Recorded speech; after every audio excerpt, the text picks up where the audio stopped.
Hey guys, I hope you're all doing well. Today I want to talk to you about non-essential items for backpacking, or in essence, what I wish that I had not traveled with over time throughout all my backpacking trips, the things that I realized that I really didn't need, that I would have been better off without, and which I have sort of refined over time taking out of my pack.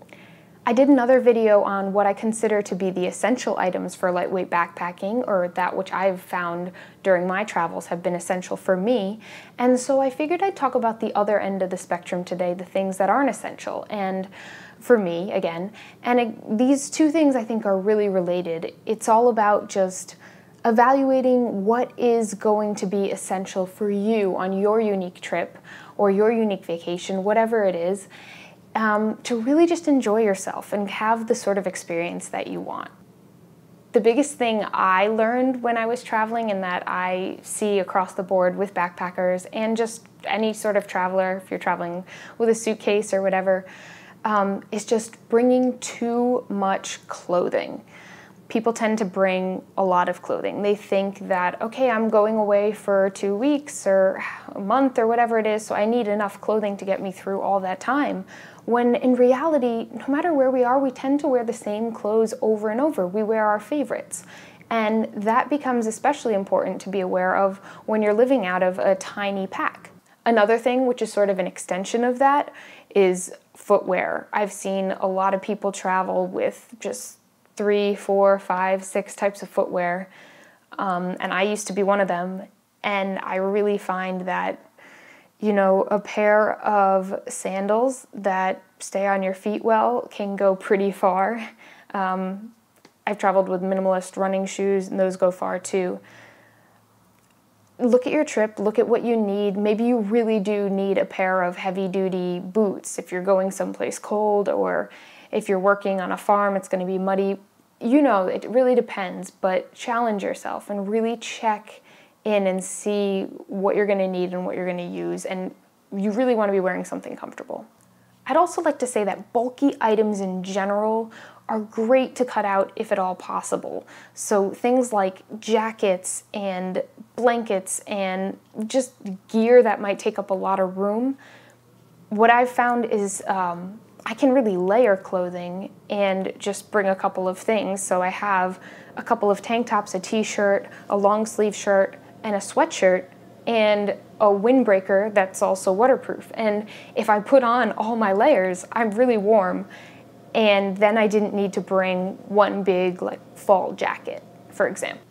Another area where I see a lot of bulk is in toiletries and beauty supplies and things like that. I did a video a little while back on what I have in my toiletry kit. If you're interested in that, you can check that out here. Do you want to have to worry about putting on your makeup or styling your hair or just getting your accessories just right? Or could you put that time and energy into exploring this new place? Of course, if doing that adds a lot to your day, by all means, don't have to cut that out of your routine. But if you feel like it's weighing you down, or like it's just taking more time away from what you actually want to be doing, maybe let it go. And don't bring that stuff. Then you have a lot more room and more time in your day. Cutting back on electronics is a great way to save space. It really depends. Some people need to bring a laptop to work where they go. I'm one of them. But some people really don't need a computer at all, or maybe they're fine with a smartphone or a tablet of some sort. Maybe they just want to have an e-reader with them, or an e-reader that goes online. There's so many options. There's so many types of electronics these days. I see a lot of people with huge cameras, just lots of electronics, and the thing is, it's not just the item itself. Then there's also cable weight to consider, and maybe adapters if you need those, and it adds up fast, and it's also a liability. So if you can cut back on your electronics and really just scrutinize that whole situation and think about what you're really going to need and use, that's a great way to save space. I think a lot of people get caught up in bringing safety gear with them, and that covers a wide range of things. When I first started traveling, I brought a first aid kit with me. I felt like it was important to have one. It was small and compact. I got it at REI, it seemed like a good idea, but over the years traveling and backpacking and being in all different situations, I realized I used the Band-Aids and that was about it. So now I just carry a couple Band-Aids in my toiletry kit. Books are another great category to cut back on space.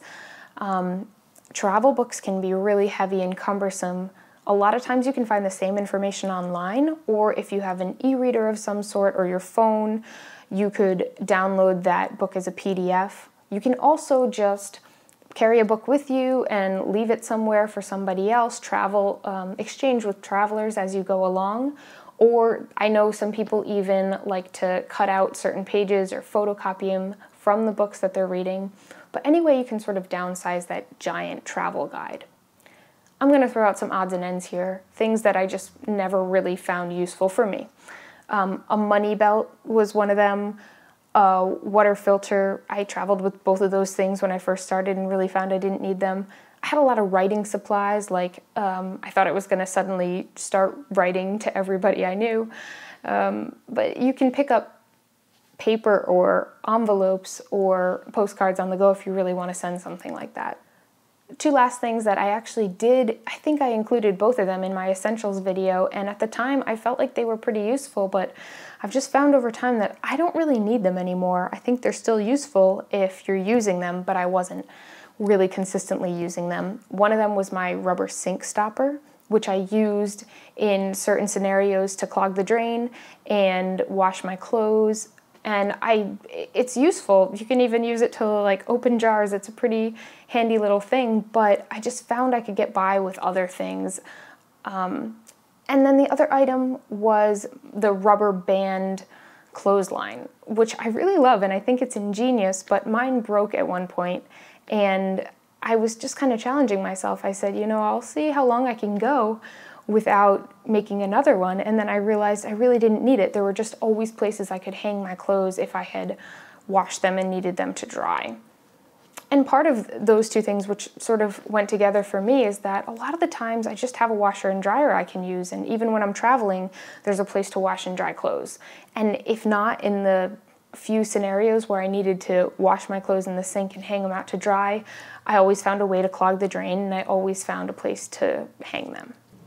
I think the idea of getting down to what you just need is to have the space and the flexibility and the enjoyment of your trip to just really indulge and have a great time and not feel like you're being weighed down by your items. So it's definitely not about restriction. It should feel fun and light and free, and your items should support you in whatever you want to do. Having less definitely doesn't mean having less fun or less luxury, or, being a minimalist doesn't mean that you're just scraping by. I think it's quite the opposite. I hope that this has been helpful for you. I hope it's given you a couple things to think about when packing for your next trip.